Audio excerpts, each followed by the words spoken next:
I've been looking forward to this one. I've been looking forward to this one. I think that this is going to be a very, very exciting and insightful episode for many reasons. Uh,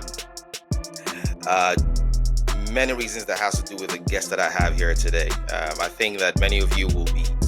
Uh, this will probably go down as one of your favorite episodes of the podcast. So thank you again for joining us on episode 6 of the Diary of a CMO.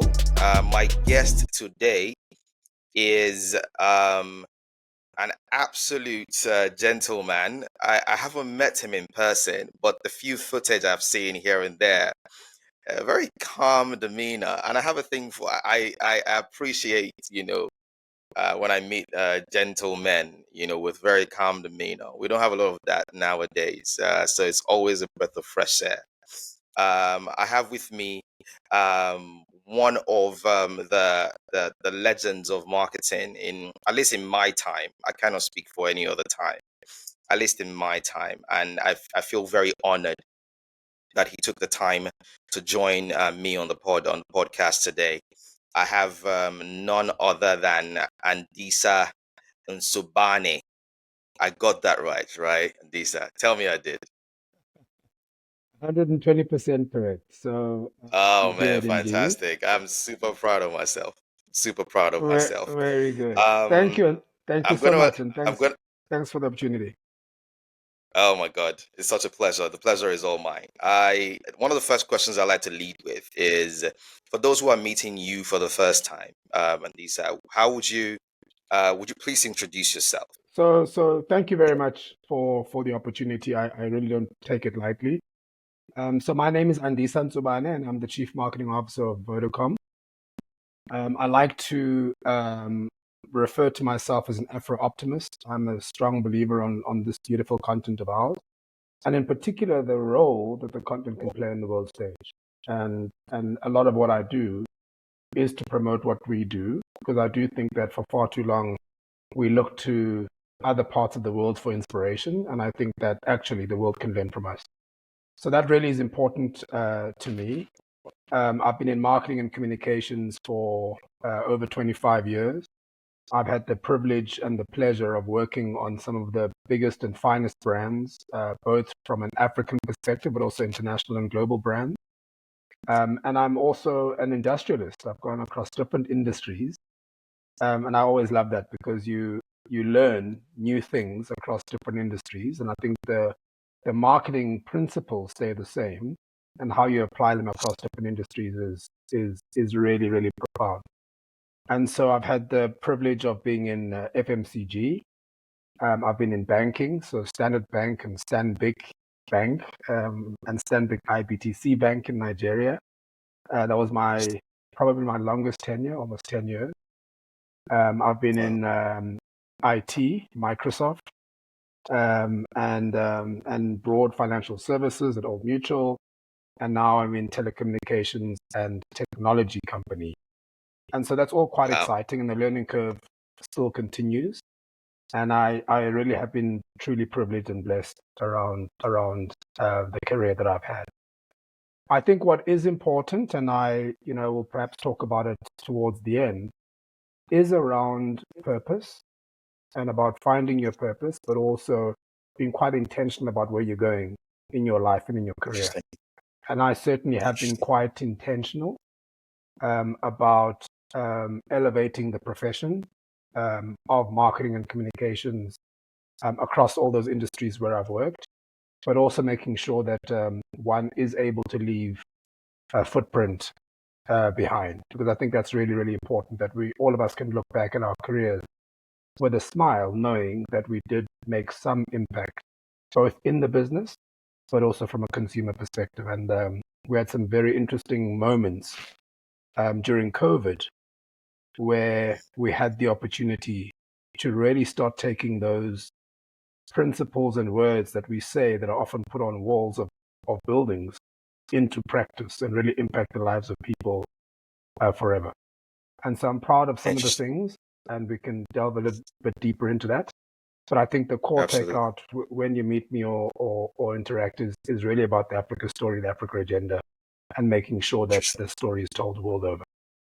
I always feel very, I always feel very, this, I don't know how to describe it. It's an incredible feeling when I meet Africans who are, you know, proudly African, and especially Africans who have had the privilege to travel the world or outside of the continent, and to be proud to fly that flag, so to speak. It's the most remarkable feeling. And I had the same similar conversation with Paul Jackson, the founder at Boundless, a few episodes ago. And one of the first things he said as well was, "I am African." That was like part of the intro, just the way you've also said you are an Afro-optimist, and it's always very refreshing. I think it sets the right example for at least my generation coming right next after you guys. Not to give away my age or anything. Not at all. I think for me, what's quite remarkable is Africa has what the world wants. And if you think about it, everything of ours, from our footballers to our fashion, to our music, to our culture, has been exported everywhere around the world. And so it is quite important, the role that we play on the global stage. But sometimes we don't take ourselves that seriously around some of these things. And that's why I always make it a point that on the platforms that I'm representing globally, that the Africa agenda is brought to bear front and center. And I've recently come back from Cannes, and Cannes Lions International Festival of Creativity. I refer to it as the World Cup of creativity. Right. It is the creme de la creme of creativity. And 2024 was its 71st edition, so 71 years of the festival.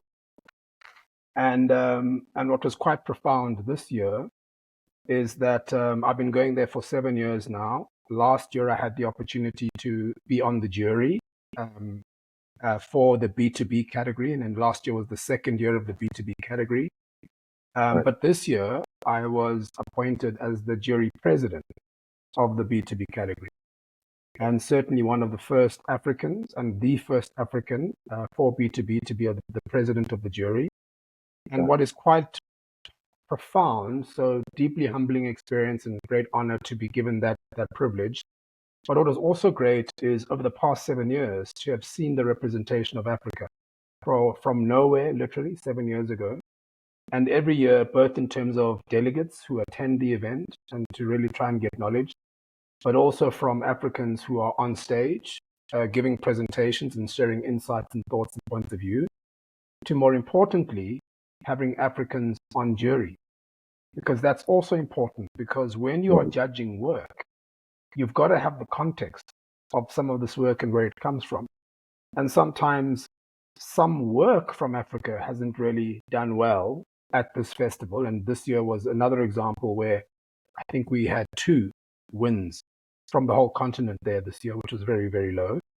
But sometimes what happens is jury rooms that don't have Africans in them don't have the context for the work. And so for me, it's important to have a lot more representation in the jury room so that these conversations can be brought to bear. So I was really happy and proud to have a lot more presence across the different juries, and it was a great honor to be the president. And certainly for me, I wasn't just representing the world of B2B.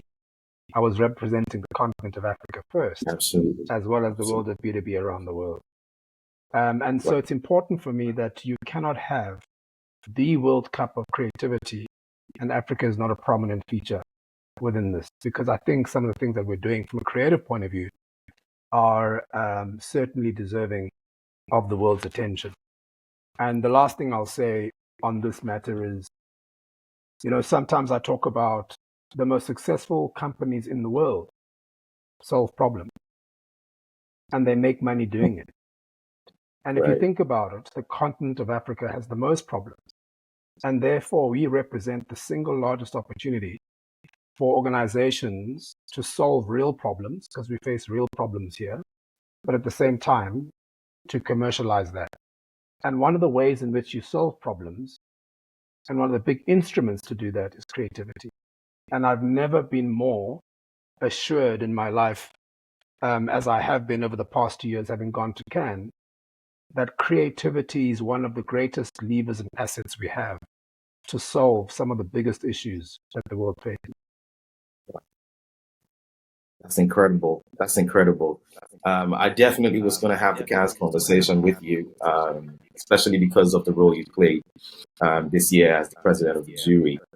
But I'm glad you already touched on, the representation of Africa and how, some of the ways that can be better, not just from a participation point of view or entry point of view, but also from a sort of like a selection point of view as well.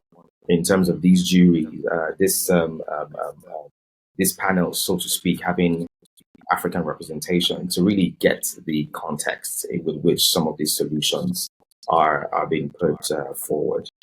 I was going to ask you a quick question before we dive really deep into it, and it's a question about. I was listening to the documentary that LinkedIn did with yourself and Tom, and one of the things you spoke about that struck me was while you were in high school, you were the only black child in the classroom or in the school. I think I'm sure you'd correct me. And I'm just curious, to what extent do you think that background or that upbringing has affected your perception, especially from this Afro-optimism? Am I right? That's correct. Yes. To what extent has your upbringing or background affected that sort of outlook? Yeah, so thanks for the question and for the research.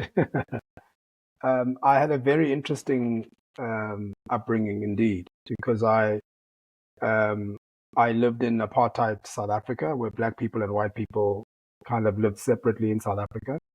But I was one of the first black children to be allowed to go to a white school, and in fact, in my class, I was the only one.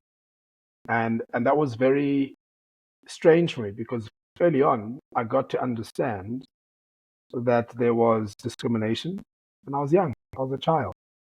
And what happened was, nobody wanted to play with me. So it's not like I played with everyone. And I learned very early on about the challenges of the world that we lived in, but also the whole concept of fairness. And some things weren't fair. And so all of those things have played a significant role in who I am. And I sometimes give talks about personal branding. And one of the things I say is personal branding is not called that just out of the blue. It's called personal because it's personal to you. And all the things that are your brand are a manifestation of everything that you've ever gone through in your life. And so I've had the privilege through my career and personally to travel the continent of Africa. I've now been to 34 countries. I've got 21 more to go.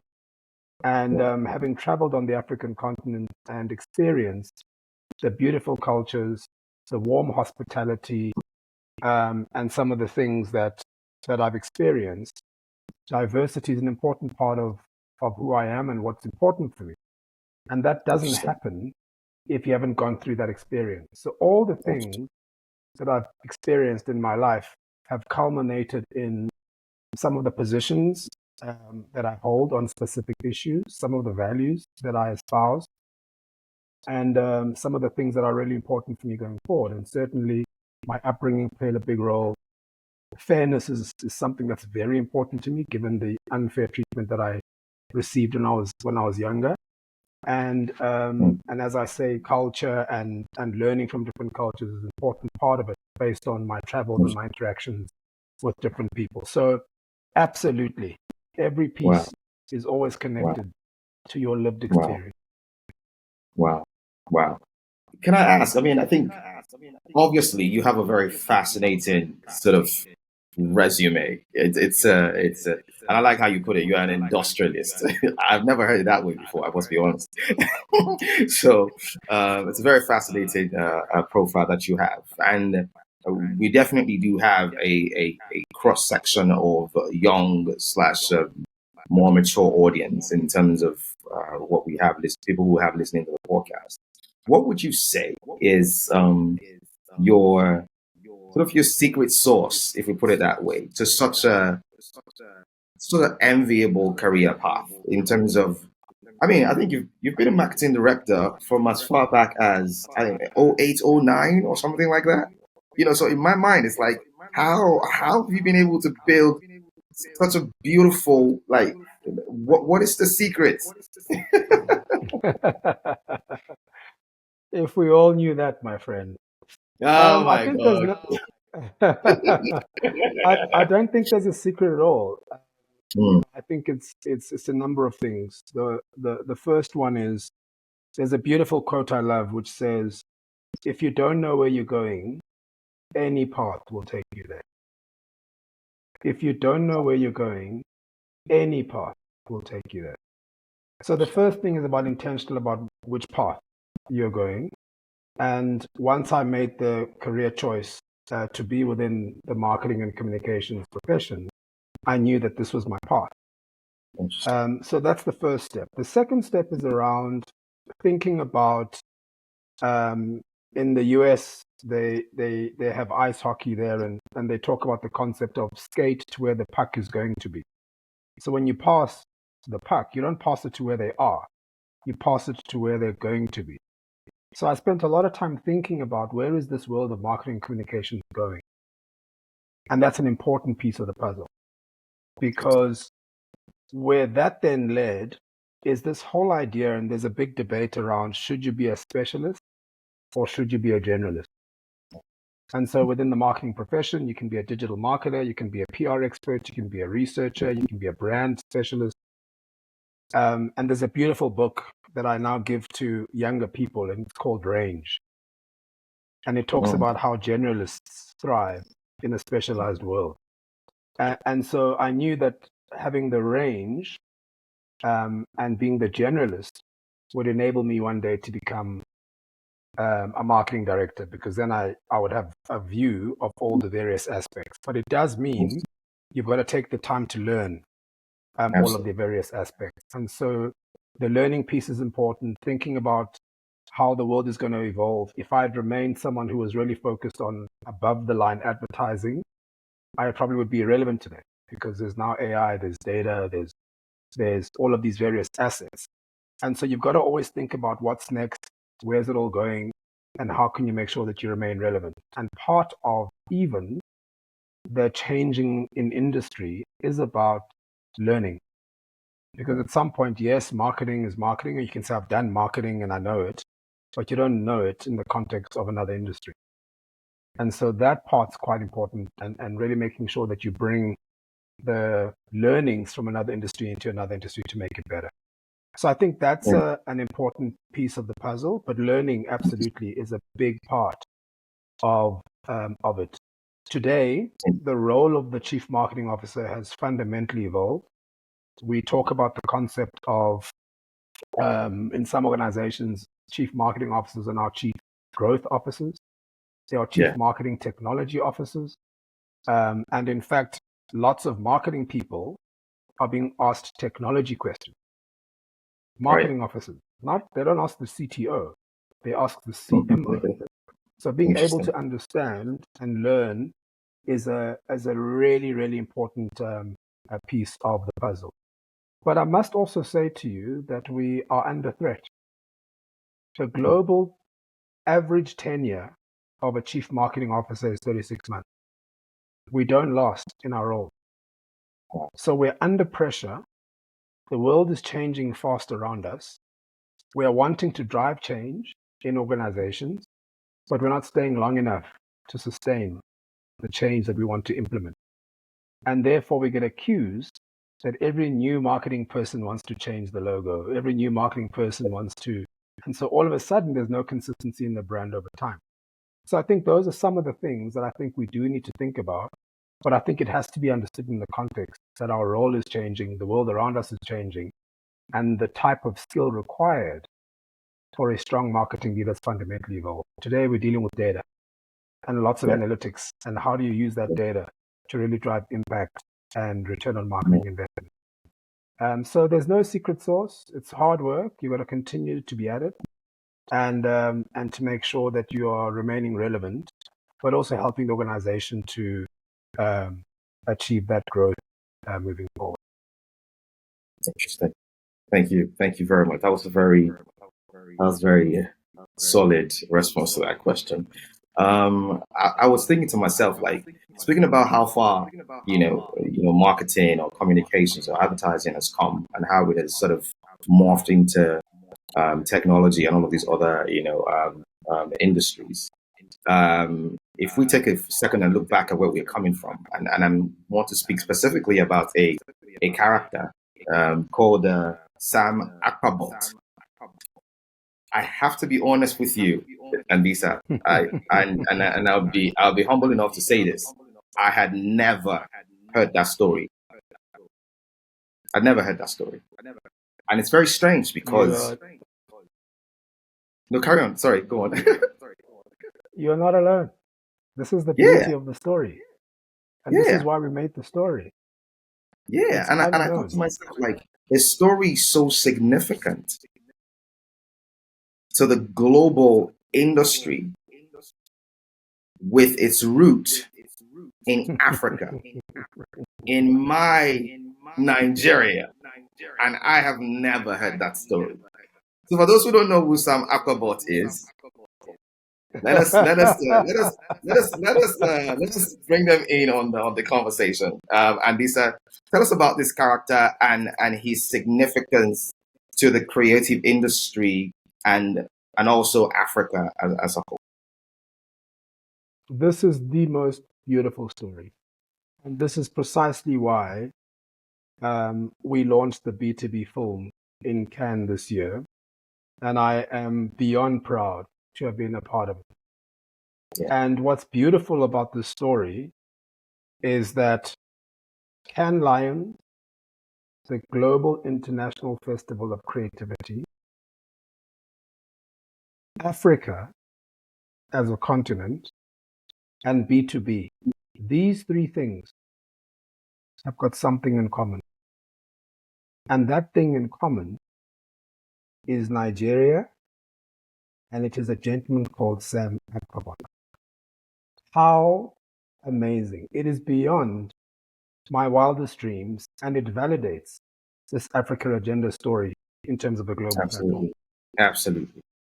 So, long story short, is that in 1956, the first ever Grand Prix, which is the main prize at Cannes Lions, the first Grand Prix ever to be awarded in Cannes, was in the first instance a B2B award. And you'll remember I said to you earlier on today that B2B was launched in Cannes 3 years ago. 3 years ago, B2B as a category was launched. Wow. But the first ever, and people thought, wow, B2B is new, and it took the Cannes Lions team 68 years for them to go, well, we think it needs its own category. But the truth of the matter is, the first Grand Prix ever to be awarded was a B2B Grand Prix. And secondly, it won the Grand Prix. So Barclays Bank was the brand that won the Grand Prix. And it was for a piece of work that they did in Nigeria, which is really, really special. And a British bank operating in Nigeria, and what they wanted to do was to get farmers in Nigeria to bank their money with Barclays Bank.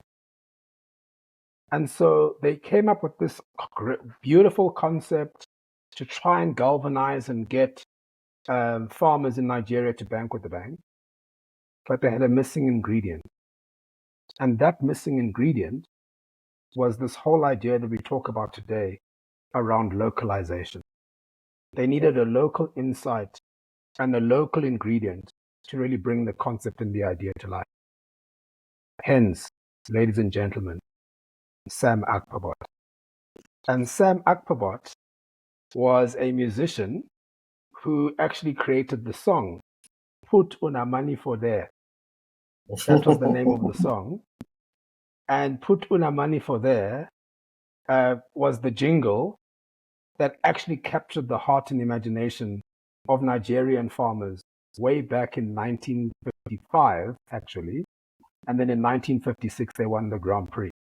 And that campaign would not have landed and galvanized Nigeria if it wasn't for the music and the song of Sam Akpabot. And so Sam Akpabot, for me, really represents a real legend that all of us stand on, whose shoulders we all stand, around the power of the African continent to impact the world globally from a creativity point of view. And also the whole idea of an insight, a local insight that can really drive a powerful idea that can galvanize the hearts and minds and wallets of people. And so the B2B film tells the story of Sam Akpabot. And in fact, what was beautiful, if you watch the film, is Yes, I his have. son, Yeah. who is based in London, actually saw the ad for the first time last Yeah. year. Even his son hadn't seen the campaign, which is really, really beautiful. And so these are the Wow. untold stories of the Right. power that we had then. And what's interesting is we now suffer from a lack of self-confidence. Are we able to get onto the global stage? You know, hey, Right. we've been doing it since Right. From the 1956. beginning. From the beginning, we've been having it. And that's the beauty. And Sam Akpabot, a Nigerian, did this. So it truly is even more special that you and I are talking today. And I just, I've never doubted in all my travels that Nigeria is certainly the heartbeat of the African continent, and the creativity, the energy is truly unparalleled. So yeah, a big moment, and I was certainly very proud when we launched the film in Cannes, and there were literally tears Wow. from wall to wall when we told the story of Sam Akpabot. Wow. And Lisa, I cannot thank you, Tom, LinkedIn, and the rest of the team, behind that documentary. It is a, it is a, it is an, it is a piece of work that would remain for eternity. It is a piece of work that every young African, every young creative talent on this continent, needs to see. As a matter of fact, has to be part of the school curriculum in some shape or form, just so that this for lack of a better word, this nature of being conservative about whether or not we have what it takes to play there or we don't, so that right out of school, our young people in the industry who want to build career path within here know that it's not going to start with them. It has always been the name of the game from the jump. And it's such a, and I watched the clip from Cannes as well, with your, what I call your presidential speech. And I think definitely one of the proudest moments for an African or Africans across the world. I have no doubt at all. Speaking of, Thank you so much. Thank you so much for that.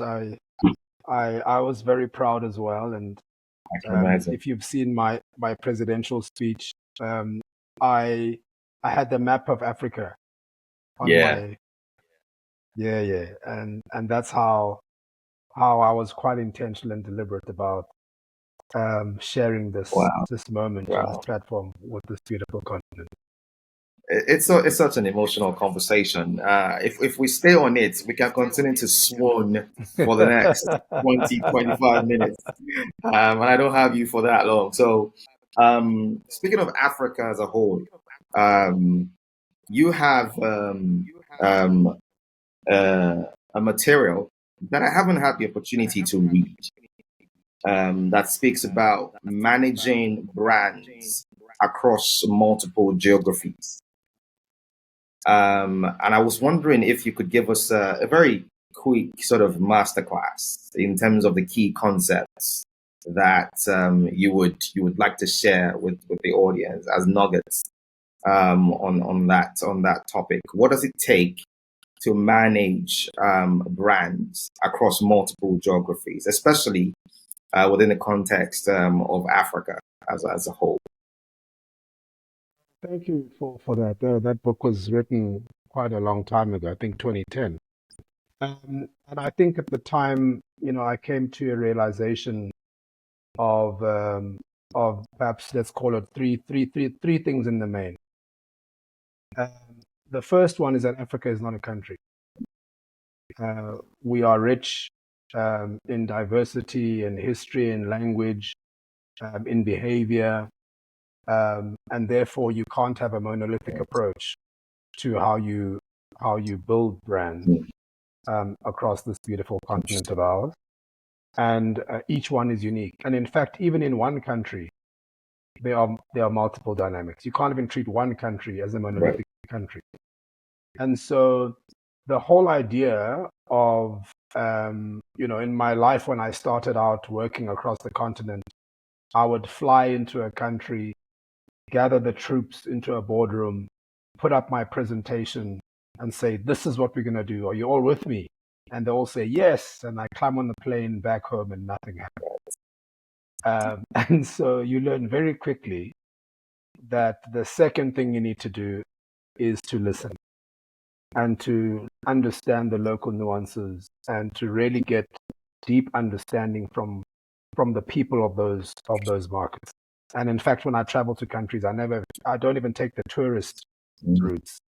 I find the barman, I ask him where he hangs out, and I go with him or her to wherever they go. Because you've got to learn the real story. Otherwise, you get sent on these typical tourist routes that aren't a true reflection of that market. So listening is quite important. You can't apply the same principles in one market for another market.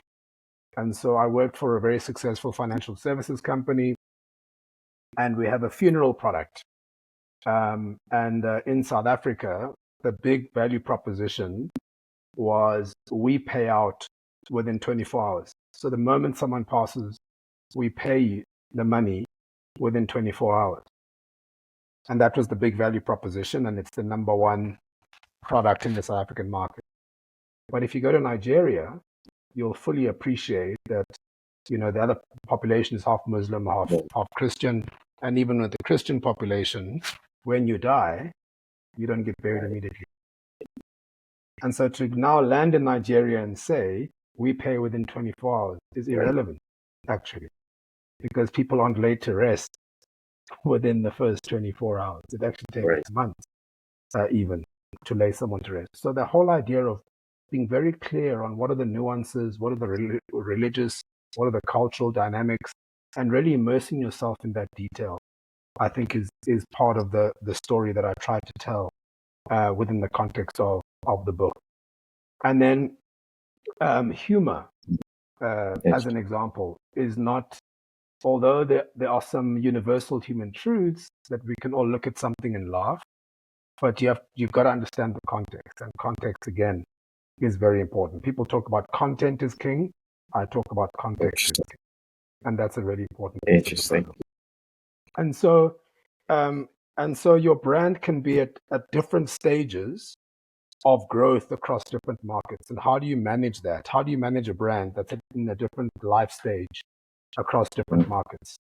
And when I worked for a banking brand, in some markets we were launching ATMs and trying to educate people around the concept of fetching your money from a wall. Whereas in some markets, we've been doing this for quite a long time. So the dynamics of how you classify your geographies based on certain attributes and how you build some of that is important. And then the consistency of the brand. And in terms of consistency, how do you also manage for the nuances? Because consistency isn't an absolute.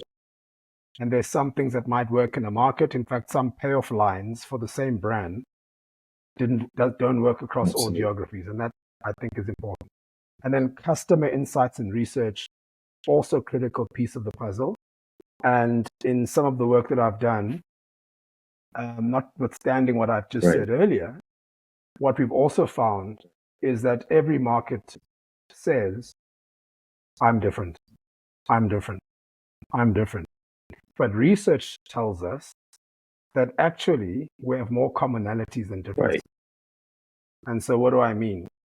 If you are a family provider, 80% of the things we want are the same. Best education for our kids. It's like the same. It doesn't matter whether you're Nigeria, South Africa, Kenya, Malawi.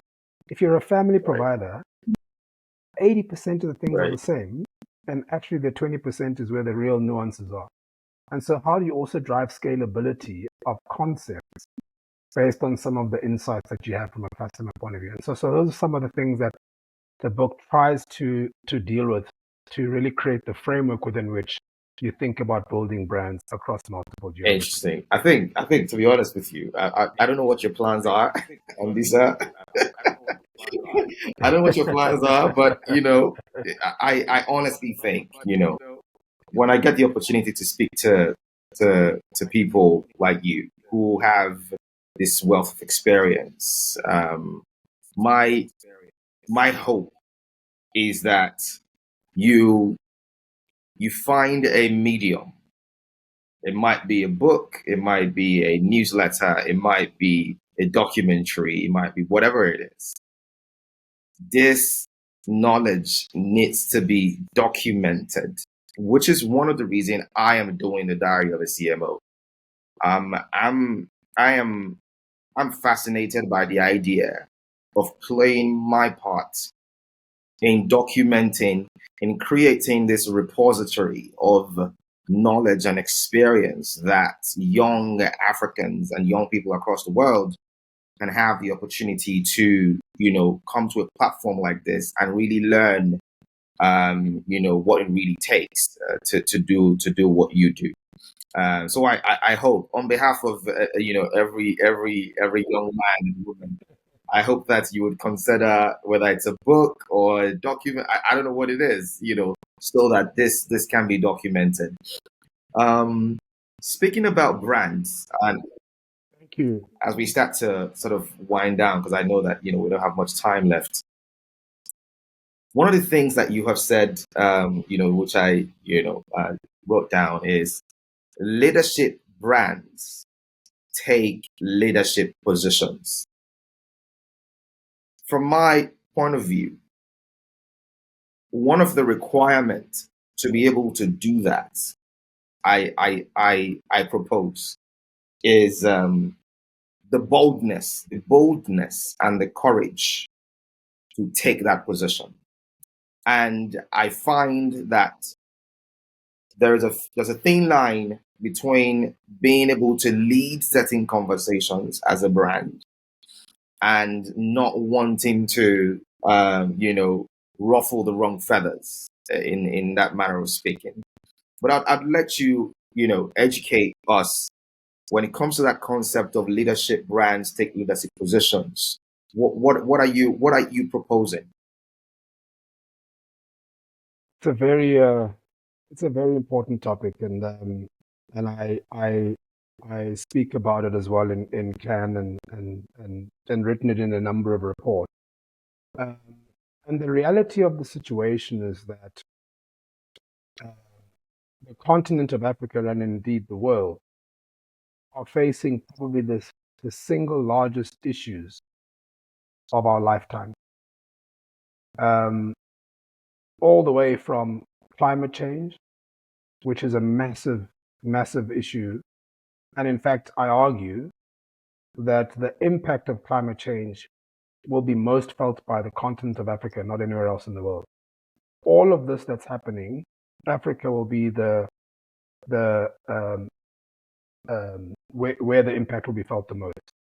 To issues of inequality, to issues of deep fake and the risks of some of these emerging technologies, to poverty, to healthcare issues, the world is facing, and Africa indeed is facing, the most significant issues of our lifetime. And what I am seeing is brands actively deciding to take a position on some of these issues that the world is facing and taking action aligned to those issues and those positions which they hold. And what's more important is that they are making those decisions based on their organizational purpose and why they exist. They're making those decisions based on their brand promise. They're making those decisions based on the sustainability agenda of the organization. And we saw a lot of that coming through. And I spoke at length in 2020 about how there has never been a more important moment than that time for brands to step up and deliver on their promise and their purpose. In a time where human beings around the world, lives were being lost. And we used to talk about this concept of humanized growth. And I argued, how can you talk about humanized growth when there aren't any humans? And at the time, I worked for a company called Old Mutual. And we made a decision that in some markets, as you may well know, vaccinations weren't free. People had to pay. And we made a decision that actually we will pay for vaccinations for our customers. There's no better marketing than that. And other organizations stepped in to use their technology. At Vodacom, we used a significant amount of our technology and our data to really help in the battle against the pandemic. And so the principal point is that leadership brands take positions on these issues that are so important to them and their sustainability agenda, but also in service of their customers.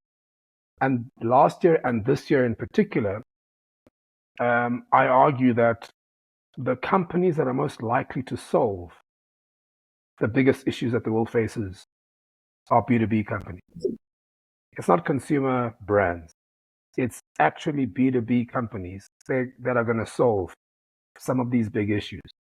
And so one of the work that we awarded in Cannes this year was from an organization called DP World. And they're a global shipping company, actually. And long story short is the global standard temperature for cooling food and other things that are shipped on these ships that travel the world, the global standard of the temperature for cooling is minus 18 degrees. So the world over, anybody who's shipping anything on ships, they have to freeze food and all of those things at minus 18. And DP World asked the fundamental question, why must it be minus 18? Wow. Very profound. They asked the simple question, why must it be minus 18? And so they brought in researchers, Harvard, I can't remember who the organizations were, and they did a whole study. And they came to the determination that actually you could freeze food and all these other items at minus 15, 3 degrees warmer than minus 18. And in fact, it would have no impact on the food or anything else that's being transported. The reduction, and the campaign was called the Move to Minus 15, it would have no impact on the food being transported, no risk at all. And it would be the equivalent of taking 2.7 million cars off the road every year in terms of impact on emissions. Wow. And the net impact on climate change the world over is like amazing. And the best part of the whole story, it literally would cost nothing. All you would do is just switch whatever you're switching from minus 18 to minus 15. So it costs nothing. But the impact in the battle against climate change, and they launched the campaign, the Move to Minus 15, and within 10 days, 70% of shipping companies had signed to the agreement to do this move to minus 15. And they launched the campaign at COP28 last year. And powerful, the simplicity of the Yeah. idea, the boldness of Yeah. the thought to Yeah. challenge status quo, and the net impact in the battle against Yeah. climate change. And this organization made it its mission to take up that position to help address this big issue that the world faces. And truly powerful, truly inspiring. And I saw a lot of great work that was really, really um, focused on addressing, whether it was poverty, across the different categories, racism, lots of work in the fight against racism as well. And that for me is really important because I argue that customers customers reward brands that take those leadership positions. Wow. Wow. I think that's usually the boldness and the courage to really ask those questions. Why? Like why should it be minus 18? Like just that, that's really, really remarkable. I've got two more questions and I'll But isn't it true for everything? You join a company, mm, why is it mm, like this? mm, But people mm. don't ask. They just You they just fall just in like line. continue. So it was really profound. Yeah. So I've got two more questions, Really Andisa, and I'll profound. let you go. It's pretty late now. On your side of on your side and mine as well. So I'm just gonna try to wrap this up now. The one question I will ask before the last one is the conversation regarding policy making. I think especially, and I think I've asked almost every guest I've had the policy question, just because I think that there is a lot of conversations to be had around that, as it relates to the creative industries, new and advanced technologies around AI and the rest of them. And my question is, in what way can we, as Africa, in what way can we um, facilitate, the collaboration between private institutions like the ones you work in, and a bunch of other people who listen to this podcast, and government institutions? How can we better collaborate? How can we better work together to create an enabling environment for everything that we do, from creative work to technology work to new technologies? How can we do that better? I mean, we might be, I know that in some markets in the West, there probably are things people are already doing to do that. But I'm just curious, what is your take on how can we better work together with government institutions to drive policy making in a way that enhances all of these industries? I think there's a couple of things at play here. So my own view is, in the first instance, um, we've all got to be clear on what is the vision for this continent, Mm, and being crystal clear on what is the vision. mm, And I think in the last decade, there's been a lot of conversations about the Nigeria 2030 plan, and every country had its own plan, and lots of time invested in building these national development right. plans.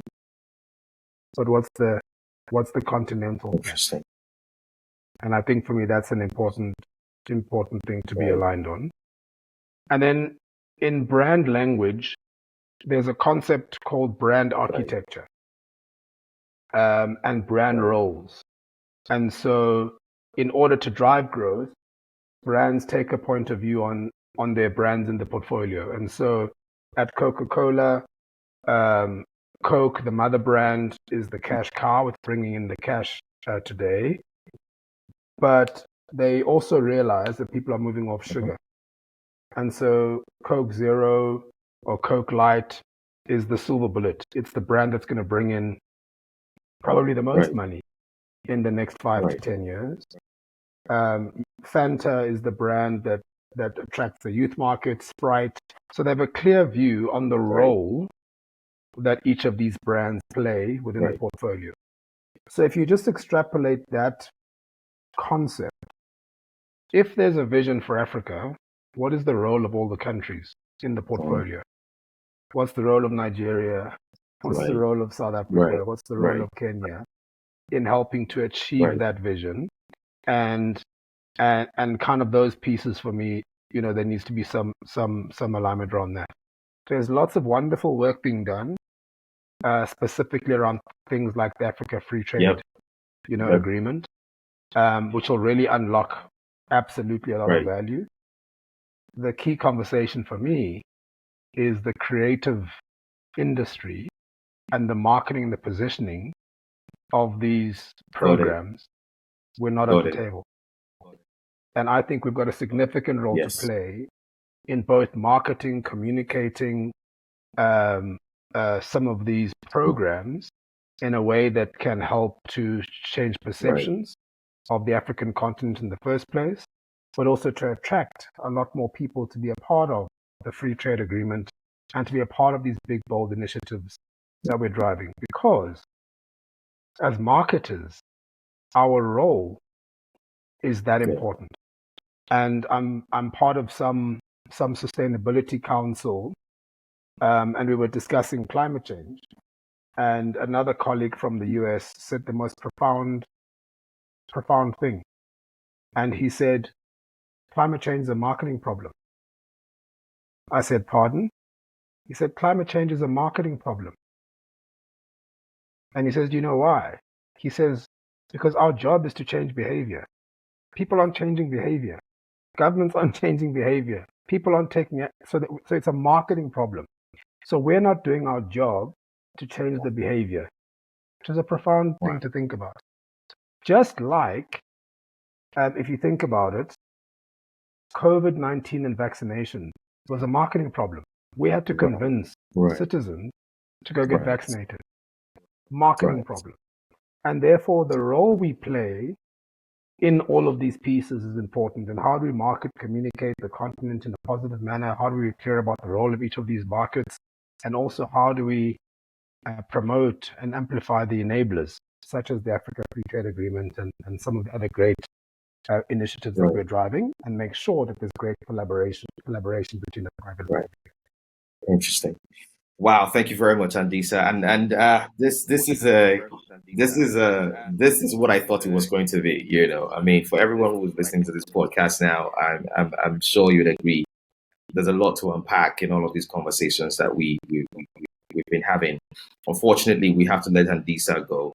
Our last question, like we like to ask a lot of our guests, is what would Andisa say to 15-year-old Andisa? If you were a little small, if we're still small voice somewhere behind his ears, what would you say to 15-year-old Andisa? How long do I Oh have? my God. Okay, I got 3. uh, I wanna end the story by a little story that answers your Interesting. question.